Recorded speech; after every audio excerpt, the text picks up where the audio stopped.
O le whaamama awenga le nei ma le Pacific Isi, mo tupe whaamamoli Samoa, a o tapuni ai ofisa mo le whaawa yaso. Whaonga nei lolna wa unanga forward ta ua, o le direct transfer.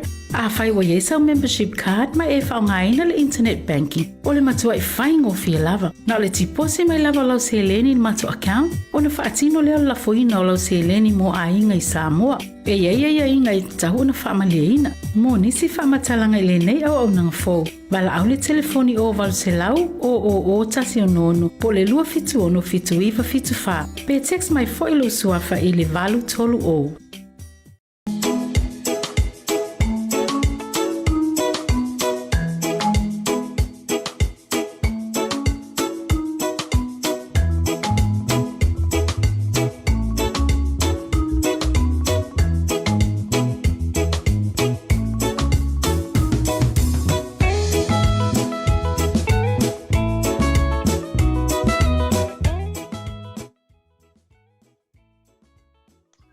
Ele suafa o lo tātou alii ma lo tātou whaola i sikariso ia o te whaatalofa ma ua whalofa tuai le paia ma le mamalo lo tātou atunuu i le nea wauli o le aso mua fo i Novema lua whenua se fumaritasi o le masina e whaa pitoa lava lea ia ma le soifua malolo ina o ta maalii i to tonu o le nei lalulangi malolo soifua maua malolo le langi e mama whaatai le lofa malanga leo le atua o le fo i maua i le tātou whero inga i lunga o nei i penga tu whailangi pe sota inga faona po nei fia failo atu pe ona failo atu staimi o sola mo le vano le tato por kalame e fa talanoa i fo ile afionga le safa Aupito o le minister o tanga Pasifika o le minister lango fo ile o le matanga luenga le soifua malolo ina o le malo ni sila le afionga ia honorable Aupito to fai William Sio talo failo afionga le minister Aupito so fu Manuel Lorenzo ia meshe fo ile to kismamalu pe fo no folo fat fo tanto watu no mo mai tanto po kalame ni fo itu la leaso pa ia la fenga le tu tupu mai o tanto watu no ia wo fo mai masani ia mai se fo le tapo inga to asin sina ma lo lavan fo lau fa aftai fa ma lo fo ile on sa pa tai lo ke ngale minister ia mo ngaluenga le malava ia le ngatai le tau tu fa wa pia ile aso male aso ia ele le tulanga le wo ia fai mai se uma vai aso las Friday ai pio lo fionga ia pio le solo ato vo ngale wo le se weekend talwe ono le telo fo fuanga manga luenga ai tau sa ola va ile fili mo le ta fa talanoa ni ia so fa mo le Aupito en pai ona etu na mai sina li poti mantala la ta mai tu sai fo i mani events sport drive for vaccination sa fianga ia ile community le Pasifika ile fai unga le vai aso tu na fa mo e mori so fa malo ma fa aftai il tanto watu mai se lava lanto le fa nga solo mai pea sa mai tawina fo i male fia ia le tanto event le sa tau la moile au te lavo o tanto watu i mauta Samoa ia sa esermana ia fo lo te vai atu o le autopulanga le mo mia le na watu la vai lanto tui ia ai telefone me sa fai fo la stona ile ngata fo ia vano sa fai ile nei ia ni ki uko manga ku fa piko au i Mangere ia ena nga o ngale sa ke de me o kai ka fo de ka ke fai ke lo ka wa ku ese mai lo ma ko i ku malo ia a ngai lo ai o le lava ko ke le lava la to o le nga so solo mai pel fa ti no ngale o le fai ngola to tui a me se la utalvo o tausanga ia tolsuiva tausanga nga ilalo o tausanga na o le mo mia ona si lunga la to faino mea a le au matutua ia ono su lima tausanga nga ilunga le leitele ia le maitau atu fo ili potia o mai ia ai pangale ia e foringa lava fo e au pe ona tu atu pe ma tu atu pe le avanoa ile tanto watunu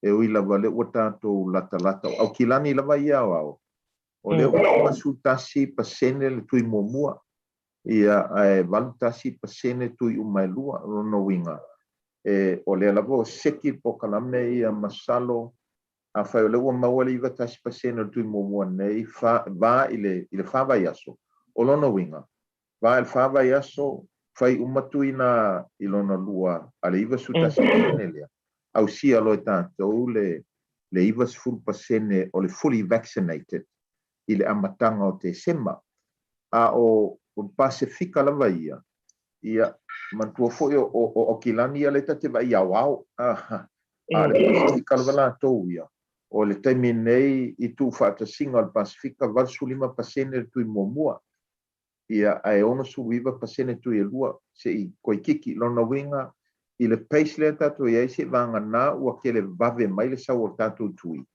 o lona winga tua saunga le mu tatu pe maua le iwa su pasene ia pole fai ungo te sema ia ele whekau I ngā mōl kako wha mo ele kau ke ngau atu ia ai mese fo ila pe ava ia I lalo I fo Pasifika o le sili fiti ua iwa su pasene tula o tonga le ua valu wono e pasene ia o Samoa ia o le fo e kulanga koru Samoa valu wono tonga e valu fa pasene tui momua ia ke le lava langa wanga tau fai peita iane ele tau fia lava au sia lo le iwa sul pasene fully vaccinated ale atunu ua au I au kilangi wa tato se elo I le whainga fōlea ia mera le e whaafitai atu ia la tau ia sa la tau la mua le whatinonga tui ia mamoli atu le whamaroma le whaafitai I le au whainga luenga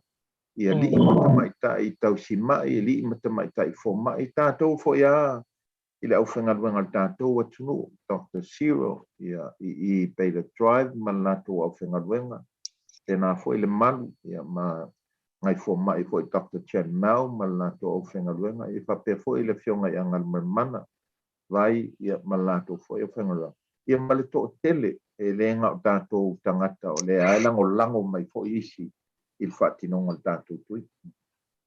Paftai o pito o lisi vai ngā loo tu fesili mai loo mautonu o loo tu fesili mai loo manino tele taimine nei whamole mo lau pito o le framework fōu le traffic light le mōli lanu mōli ma le lanu mea mata wai fōlinga mai e whao ngā lo le system fōu lea ia ave ese lo le level 1 e level 4 e mwhai lava ona e wha mala malama wha manino mai lava le vaenga whamole mo lau pito o le traffic light system le iai, pe lang me maka, pe lang umoli, pe lang mumu, ke le saulotonga I lātou o le whaitu pui pui. E sisila fo I le mele wa tupu. Ua mongi lava to tele le atunu ule ua whaitu pui pui. A o I lātou ia le whaitu pui pui. Ia le lava le lava whatamala, na aku ia le, la whaia uputu sao, o lo whatamala. O se whata ita inga o ana nei ia leo to e alu no me lunga se lau ono sukua ia tangata mamaki ia e se lau lima ono tu tonu lava au kilanji a sila la se lau lima ono le au kilanji e lua su tolu tangata Pasifika tata wa tangata o le fesili o e piko siringu ko kelengu mela lau Pasifika Samoa o le lava lai whakamala pe la tau kele me o le whai o tui a le mamai mai ia e le ngata fo I lea a fesili atu iai I la tau a inga ia ua a fia o ua whai tui ia al tarifoni e le whai a tui longa winga la ua le mawhai lava on ka ko whamalia ina ia I la tau nei I le nau e sa o loto ma nau e whewheu ati a le atunu le to tele le atunu le tausila vai tu la fono ma fai pea ia tui o le winga na le mele o tupu o le ma fai on tanto ki kinga inga pe ta pe le fa talu mai le so fa inga mai le o le virusi le fo o le tauta mai le ngata le o le mele o tupu fo le virusi le ma fai ona fe pasia e ma pipisi le fa mai ile ea le te tau talatu ma e mana vaina ma fuanga fo ila na ata to se la ile fainga fo lea o le lanu mea mata ke le sota inga ma le feo inga ma saulo tongo wa kala uma pisingisi nga wenga a oma I kulanga uma o la towia ele I faia tui pui pui e iai mea o le ale mawhai ona la tau a waipeita I ana ke le lava saulo tonga o le lang me maka foi e ali ai o lo o iai mai o le pipisi to tono le tunu ta ko mai na mochi o lang mori wa makanga ko kele kanga ko wa pipisi ai fa mai peita iane ke le saulo tonga a i lātou o le ua uma na whai tui pui pui ona o talitonunga. O i lātou nei, e mawhai ona whiwhiwa i ma le loto te tele ma le mauti noa. E pui pui lātou i pipisi mai ai. Peita i ane o i lātou e le o whaanga inga ia le tui pui pui, ma e le o mauti noa o whai lātou tui pui pui ia e whaatapula ia whainu mea. Whaatapula ia le awai whale ainga. Whaatapula ia le o watu i no whuanga whai tele. A o maila langmumu, o langmumu pe le mele o tupu i au kilanchi. O tele pipisi al wha mai. O wa wha le tonu fo i wale mawhaina tali mai le whale mai, ona o le to tele o tangata o mai. Wa le lava fo i mawha le tonu, tātou no whuanga i e ta o MIQ facilities. Wale lava potu i tangata ia ta ofi whale mai. Ia, o lono winga la, e mawhai pe ona saoloto, ai saoloto le to tele o i lātou, o le ua whaitu pui pui, o le tūlanga la nā whese se inga, i lo le mele sa tātou whaia, o le tolu ma le whā, o loka o sāle whiwa. Ia, a tonu la, e maukele o kia ia, le kasi lua tolu ma le whālea pen tātou masani ai. A o le a teu, a wā a anu anu lava, e koe o so whai tātou pe koe kaungu umaisi si variant foam. Ia o lono winga, e ka kaua on ka pungi umafo i mea. Ia peila ale tūlanga na, ai peila wana whamatala atu le fionga le paramia. Kwa ka kou se e lava, i le whainga fōlea, pe au sia le iwas fulpasenge o le atunuu, ua mai a umatu i lua. Ia lela ua laka i e au kilanchi. A o atu o le amatanga o te sema, ua maua le iwa se fulpasenge o au kilani, ua mai a umatu i wa fōringa ngā rea kare ua sawenye. O ngā kākou se e lona ia i le lang mumu i au kilanchi. Se i longa e kau ki kinga ese, makape ese, ia ngisi maki. Ia o ngā mawhaide ang kākou se e i le moti. O i la lang mumu, a whai whaanga ia kui, ia meia vaccination certificate. E whaakapula ia, pokopokonga, ai whaakanga pe pokopokonga. E whaakapula ia, pe mawhainga e anu whare ainga, ai o lai whaangalo vaccination certificate. Ai a whai ele iaisa vaccination certificate. Nga le mawhaila ia e nga e awai. E whaakapula ia fo i whaingu mela. Ne ke mawhainga oke. O le kūlanga la, langu me maka, langu moli malangu mu, o le saolo konga le uka kuanga ia ku iai.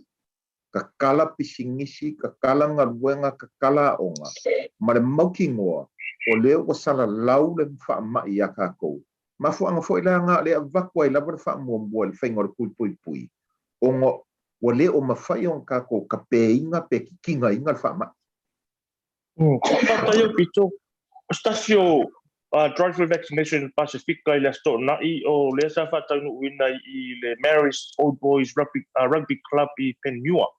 Pei tai o le tai au le asusa sa maua i fo i le tatu pot kalame i anisi o tustusinga. Le fo isa tu ina mai e la ua whionga i lunga le Facebook. Na oso whai ai o lo masalumia ai i la tau e le talitonu i le tupui pui COVID-19. Ia le whale mai a le Pacific Health Group. Lea o lo ta iulu ai ia le whionga i angan malmana tongia i vai ustasio tamai tai fo mai o tatu watunu. Whiona e sau noa mai i au le linga male susuenga fo e leo i lea whala velave wha munmon. O le Pacifica Family Health Group i ngai Penua. Sa matala noa fo i male whionga i angan malmana. Ia mai o la ua ave i le ofisa o leo. La ua whai e le susuenga o ofisa o leo. Paule mea sa mori fo i ai wha malo si au ma le wha lo teleina. Ono pe ua wha leanga i nai le lato ngaruenga tautua. Paule ka ke whai atua i fo i a lato. Ia, o le ua whai atua le ofisa o leo. Sa ili, ma wha sala. E o ngei winga, ma ngei anga, moanga ka ngaka pala ai. E lafi mai le according you, ai kau ai maa mai. A o lako sila fia e le ka ua ngaruenga le whai o le pui ngore soifu o le atunu. Lako sila fia e le ka ua ngaruenga o lo whaakingo e le whaaptonga i le Pacifica Family Health Group ma le telo tātou whaaraputonga, o lo avele whamomua, i le pui ngor soifua ne tunu, ia, kere lola, ia po la ko winga i whai mai, ka ke musu fo i songa whai aku iai, whamtalanga langa ka ningei, o le whai susuenga leo. Ai po la van meo o i susuenga leo, ma maua, e kusai fo i maka ia e whaari mai lunga CCTV, ia nka ko ilo aila, ia le ke lea le whaare kong, paule me sa whai loa mai e le fionga fo ia ngalmanmana. E pei a o ka penga ku fo i le whainga le lako, whainga le tui lea. Ia e pei la vale sa whaali ali at fo i ia upu whamatau ma upu matanga e lafo atu ia lato. Mela na o kele o iloa, po o iai nisi o tātou atunu ia lato ia whai meile te te. Ma whaali le lato naunga i salotonga. Ia ele ai e, o ka ika o se tangata e talitonu fo i le mele o le salotonga. I lato ai atau. A oa uelo o se tangata fia iai i le whaali mai o winga i o whaali mai whapenei. A whaafo e iei nisi o tātou atunu o auai, i o le fesili. A sila le atunu i a lato ia taita ia whainga. O tangata ua mautu o lato fale. O tangata o maumea e iei lato tupe. O le fesili, a whai o oe o le Samoa, le te awai whaala putonga nei ma whainga nei.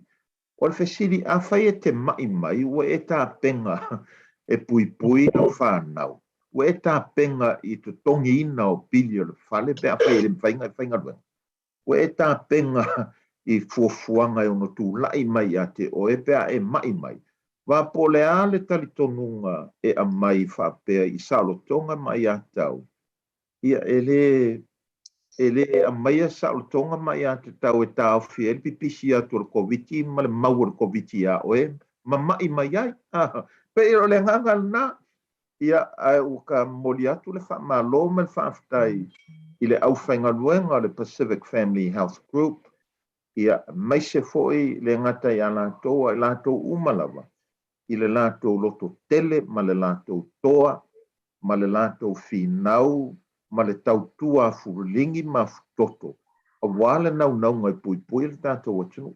Pe saka ika kala atu na i le tulang. Ba le fo ila vai o mai te uli poti. Inisi o tātou atunu. Ua maua peilanga whako anga ngei le lua su tolu tangata fouia ua whaupopo ate le lisi o tangata Pasifika. Ia o le ua mamati. Ia o ngā whaide na ngaluenga fōma i sue. O ai nisi o lātou a inga e kau close contacts. E ka kau o ngā siaki. E siaki tangata lava o lātou a inga mawo mai umasani. Ia e sa iria fuere i whai atu pui. Ai whesiri aku iai. Pe whai tu pui ia mea ho e karase e se kaimpi. Ia o la whesiri. A whai la o whapenga. O lela a se e pēla ngā luenga langa o le to o tele o le atunu u le mulmulita i matausi pe i mengei. A mai la oe e ka penga i ai. Ue e ka penga pe ale mawhainga e whainga luenga. A whai e iai lau whanau, ue e ka penga i ai i sesi e kausia lau whanau. Ue e ka penga i le tutongi ina o pili o le whale ma pili masani pe a e mai ue e le mawhaina e whainga luenga. O kulanga lalanga, o kile o kamwhai e whaasanga tau atu, a o kamwhainga e whaamamafa le tāu o le mere kupu me ia tātou, a wai kile fo ingisi. Sa le karikongu ina mai. Ngā mamai rawa. Ia, ngā le whakangisi mai, ma koe langonga le salamo, ma ai oi mai se soswangi, ma ai oi mai se ia lopa ilang pāngau, ma mea uma. Ia wa too late. Ia pēra o la ka mawhai a kule ngā Lorenzo. E whaamamai a wakur ka konga luenga re ka mwhai. Paftai Aupito manino foi whaamalamalamaina o le traffic light system lea o le ase i tātou pe a whaia au sia le 4% ia o tangata ukilane whatinoina ia le tūpui. O lea wa maua ua iai le cases tono o tonga. O le case lea o tangata Samalanga mai Christchurch. En whaiona e tala i le vaenga whamulmole Aupito. Sa Talanoa ma le minista o le soifua maraloinga e le fionga vo ia Amelia Tuipolotu o popole ia tonga o ngai le io o se case ia la to. Peita ia ne. ia o le case la tau ia o le va'alele le sa tauna lue se maukilani ae o le naunau mai ma pole tonga le sa ave le va'alele tu'ua mai kalaistete ma le pasese uma ua ave nonofo i kalaistete mo le sufufa aso ina ia aua nei ia afia i nei aukilani o le whainga la sa whai uma siaki ai la tau nei ai le tu'ua le va'alele o le malofo i la vatonga sa iai e whaatangaina po ai o whale le va'alele ma tulang whapena o si taulelea la le sa malanga ma le na kaungu aku o le test o le siaki whaingei e negative ai taunu atu i o e whaia enga i le vaenga tonga e positive o le la sa matuna lue ina ia toe whaile si test langa o le tangata lea sai Afrika sai whai a missionary Afrika o le foi la sa whaile matu suenga i ona ainga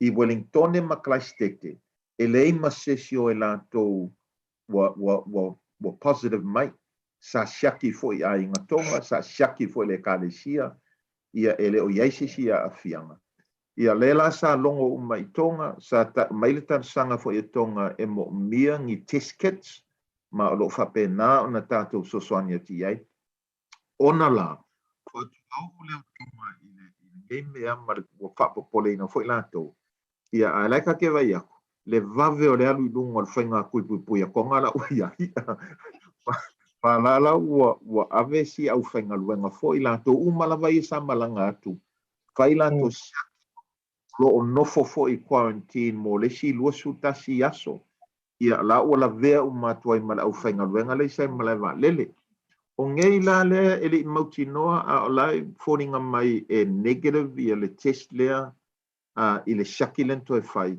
ia tonga a lai tā penga i ei tonga ma tā penga po le ala tō whai ngā whai pe siaki ei la tō system i se lockdown se i whakai kai la kou wā o le meanga o le pe u whapopole inga la kou le kaungu waku ia o ka kou ia pe ua vea le kele o mai ma ngu mela le maualunga ngu mela pe ua le yango kele ika ngaka si whangarga kai mai ma ave whare mai ala ngonga role ima koe sana mo Pakai Aupito o le fasel mole ia ele toi pose lilo i le tele fo o pisinisi la i Pasifika e mai sera o whainga luenga o lo afia ia le tupe maua ma le tamau a inga ai o lea e mai tau atu i le tātou por kalame o lo ia leisi ala ngā fiosoani ia o le wage subsidy o le atalaina i se vai se aso le o nei masina e mawhai ona e tala le tūlanga ua fo inai pisinisi la i al Pasifika ma le tātou atino Io lena funga tu ina vale aso lena whailo atu el whainga fau lea.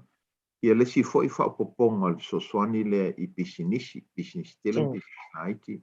Ai meise la sosoani ia la tau wa o le whainga fau lea la tato atu ia i lang mea maka, lang moli ma lang mumu. O le a maua ele sa o lo tonga e whaatino ai le whainga o pisinisi ma to e fo i ei tangata i ngaluenga. E ui o le a iai mai i to tono o le atunu. Ia o lela ua umang whaasala watu ma whaalawa i tele e le ngata fo i la sosoani i le au whaipisingisi. Ma o ala masani lava fo i le mesti ma i le revenue na ua masani e business. O ina ai ui ma iai. O le sa siliat fo i le Pacific Business Trust. O whea o iai i le lato fo i sosoani i tātou lava pisinisi. Ua uma fo ina whailo atu fo i le sunga i a Carmel. I le minsta fo i o le social development. Le sosoani mo a inga lo mawalalo tupe maua. Ia o le amatanga la o nei lea na amata umai. Ia sosoani e mawhai o na talasanga inga ma mawai sisi whaopoponga o tupe e maua e tangata. E ui lava fo i o lai e isi lato tupe o lo maua mai i lato ngaluenga mai si me o mau mai. Wa le mele ua mato mai tau atu. Ia o le e ui lava le lockdown wa whaale tonu pisinisi, whaale tonu tupe maua au whenga luenga, ai ui lea. O le lava e wakupili o le vent, wakupili o le moli, wakupili o le...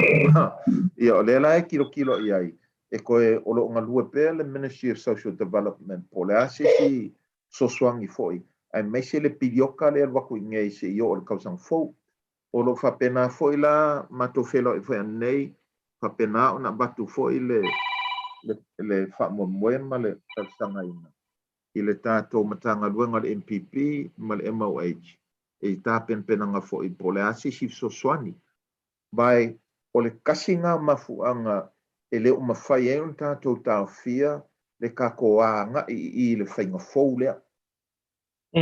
Alang kakoanga i le whainga fou o le ua maua le kui pui pui e pui pui mai ai o e mai le maki. O longa winga. As long as o le iai le kui pui pui lea ua mawhai ngai urufale pisingisi fale ainga me urufale whainga luenga. O lo o iai se kula fongo fo i kokongo o le palemenge kai mingei e wha maoki a kuai ai a kakau a pisingisi malako au whainga luenga inga i e lore lei po anga luenga mo mia ai a whai e ke musua o e whailau kui pui ia e inga luenga e re ma whai onga e awai o ngangi me ange ua e mai oe i le wha mai lewe e whea lua i kokongo le kako ia o mea kau sa swangi o la ka ika ku ala lo ku la ku ui pe ia lo le MST pe o nga masang iai inland revenue a fai e yengi fa le tonu ina o na sa ili la i o se appointment ma ofisa o tau fai pule ina i longo i ai i el fa le tonu le pe longo i ai nisi soswani o nei mea uma lava Lorenzo mea tau soswani lava o lo o ava noa ma wha matala atu i le covid19.govt.nz e le ngata wha matala atu fo i le ngana palangi. A o lo wha matala atu fo i le ngana Samoa ma konga ma a lapi ma inkia nganga umalalangi. I nga ia mawhai o nga wha mala ma lama ati e le tino.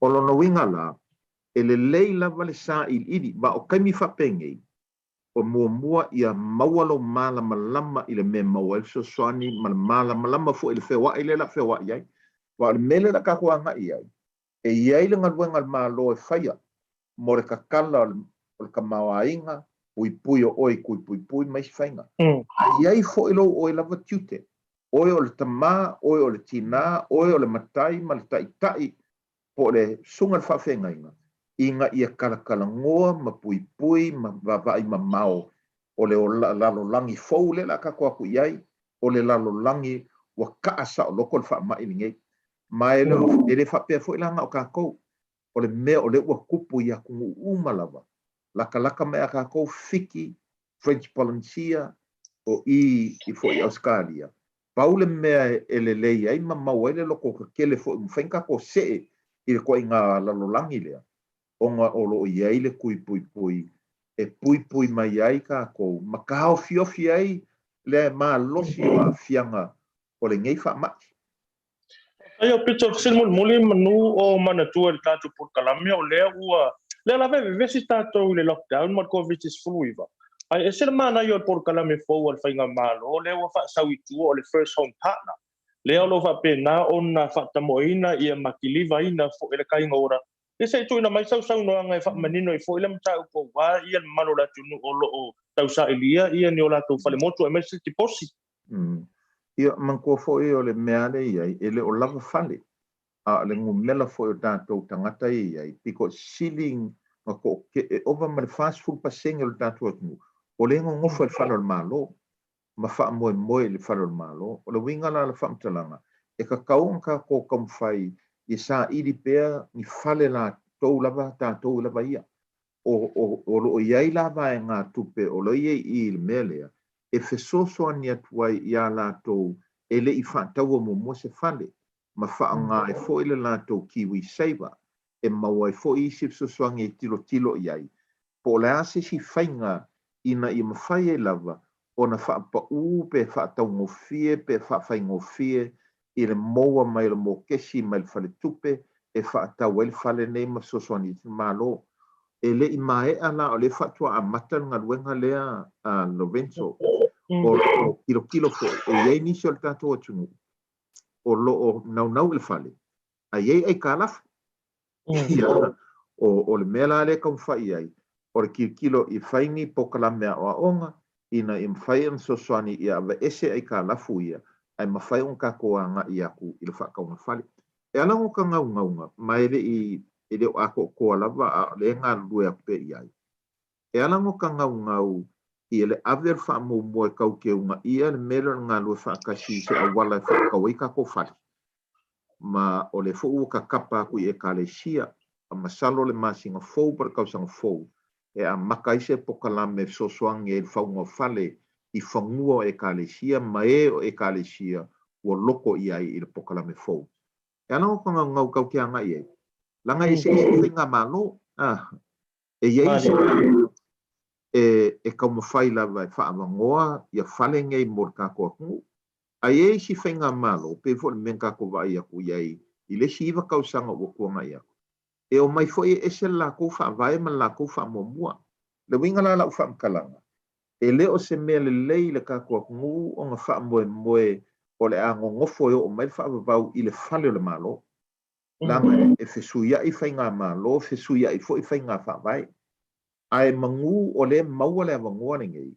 Kako kalakalangoa I kainga ora lei ofisa ese. O loo iei foi da uwhainga luenga sa mua o loo iei gia ofisa. E o ako e whaamakala aku le mea I le au kalavou male e kalesia. Masa iri. A whai o iengi whaale kongu le pokalame lea morkam whainga e sosu. Fesiringia ma kui fesiri. Po le asisi whainga fou inga ia whainga ofia. I le kaiminge, ia pese kalaku ngā Lorenzo o e leo ia ke au I le awi li linga le soswangi lea. Paule mea o le ua vaku le whaku kuanga ma se kupe kele. I le kainga ora, ua ave se kupe kele I mauli, ua vaku foi se kupe ka pengai mea le Ministry Pacific Peoples. A o le singi au ku, ia sa ili po le ase awala e whaingo fie, e whakaunga whale umia sa loko. Ala kou eri I whakau momongi lako whare. Whatai, te tono lea avea foi leo whatau wha au le tātou porkalame le nea uli. E mo mole tuai se whawhitai whalea wau lau a whionga le sau whapito le Minister tangata Pasifika Aupito. E tusa I foi mau nafa o tiute ia ma le tautua whauau a wā lava se le leinga mōna o tātou tangata Pasifika.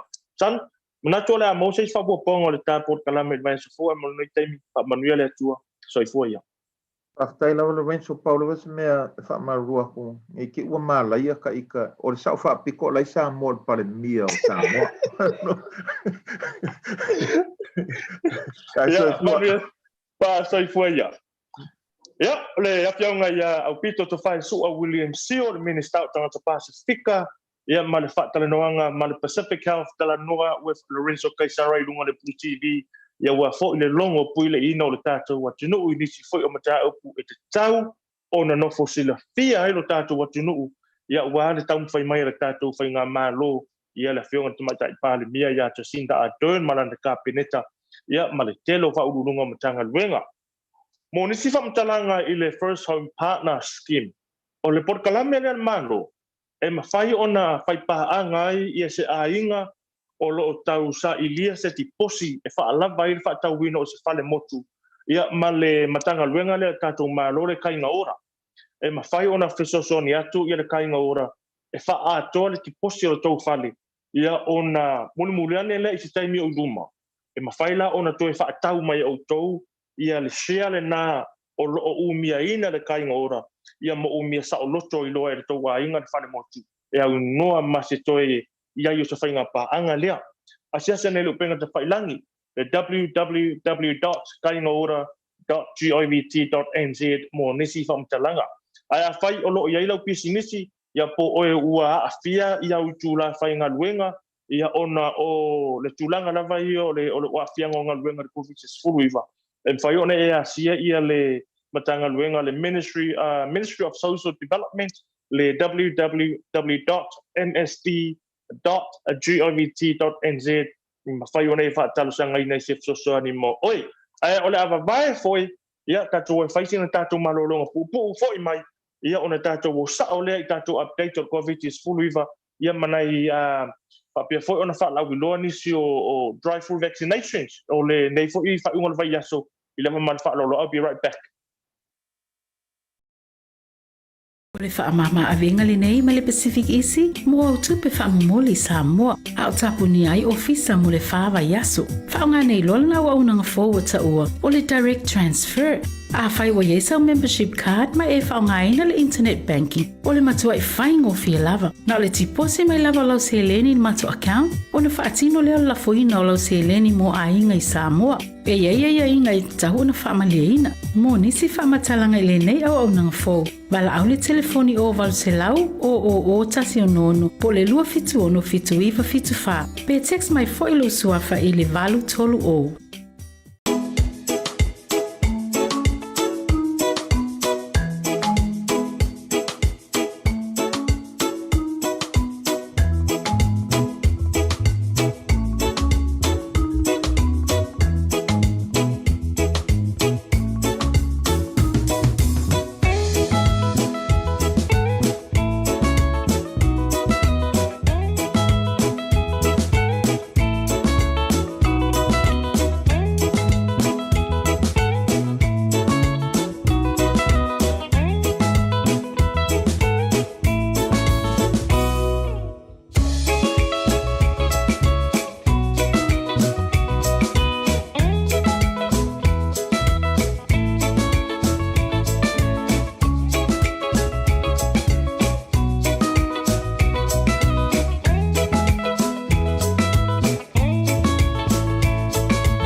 So fatalo fatu le paia ma le mamano le tatu atinu Samoa I le toe taliu mai le fo I le tatu por kalame o le Pacific Health Talanoa I lunga le BLU TV ia I le nei fo I au auli o le o se mai taimi ua toe se fulma le 20 minute o natale o le tula e fa o le aso mua le nei o November lua se fulma le tasi ma lo le tau atai ia ma lo fo il fatu toa I tute ma fai valo fenga iai ai o sina tala la tamai o COVID fulviva mo le nei yaso e se lau ono se fulu lua I la tau whaamania mai ina matanga luenga le soifua maloloina a afia I le whaamai o le COVID o le COVID se fulu maleiva I le so I te tono o le community o le se lau lima se fulu ono o le se lau ono se fulu lua lea e mai au kilani ia to tasi I Northland ma le to lima I Waikato o lea ua mata lava o na nga I lunga ele numera o new cases I te tono o Waikato mo ila tau lava ia o lo tonu o le o mautanga se ngasi le taimile nei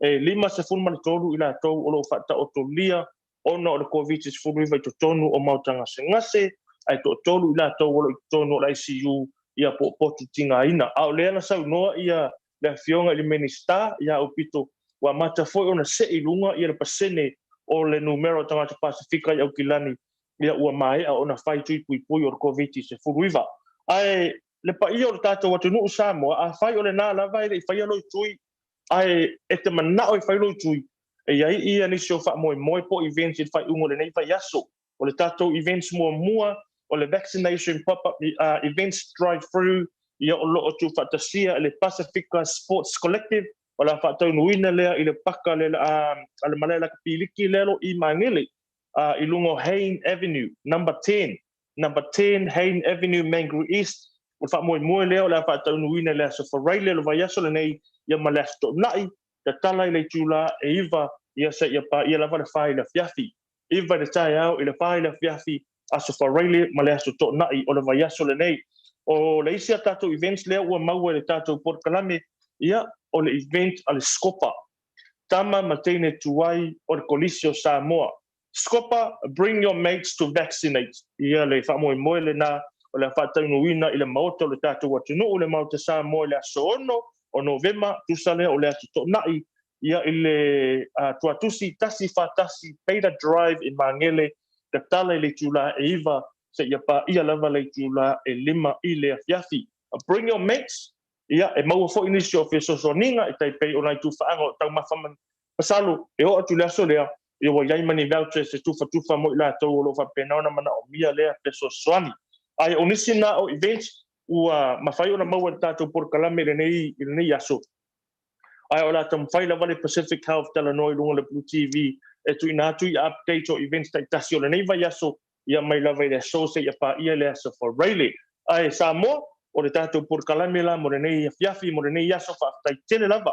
O mole atu le nganga whaafitai I la o tau lango ia mo le tātou Blue TV, o paanga, o wo, mai e umai fie whaafonga ma sila mai moa mai I le tautaiae maasiata o le Blue Table Talanoa with Gloria and Pia, ia ma le tātou Pacific Health Talanoa whaafitai tele la o tau lango, whaafitai a tātou paanga a le Pacific Health Talanoa, ia le afionga ia I pole lausa ia Ellen Stowers, whaafitai tele la le Pacific Easy a whairo fia lafo lau tupe I Samoa, awane ingano, a siase le lato upenga te whailangi o lea ua whaafai fia le Pacific Easy, na ona tiposi lava o lau tupe te tono lato bank account, ia sen sao lava I lato I Samoa, e au noa masou tau walu le ofisa lona winga, e stefe mai lau penisili, sefe lau taimi, ia na o lau kirikiriki a fo ingana lau telefone na le swipe up and down ai lunga o lau to whanga po lunga o lau muenga, te ia leo o lau sele ni Samoa, au dato por kalame na, mo le tolo whaanga o le tātou Pacific Health Talanoa ma na Blue TV mo o tau umalava, manuele nei auli, sai fo ia. O le whaamama awenga le nei ma le Pacific Easy, mo au tupe whaamumoli Samoa, au tapu ni ai ofisa mo le whaawa yaso. Whaonga nei lolna wa unanga forward ta ua, o le direct transfer. A whai wa yesa membership card ma e whaonga ina le internet banking, o le matua I whaingo fia lava. Na o le tipose mai lava lau se leni matua account, o le whaatino leo la foina o lau se leni mo a inga I Samoa. E ia inga I tahu na whaamalia ina, mo nisi whaamatalanga I le nei au nanga fo. Wala au le telefoni o walu se lau o tasi o nono, po le lua fitu ono fitu iwa fitu wha. Pe text mai fo ilo suafa I le valu tolu o.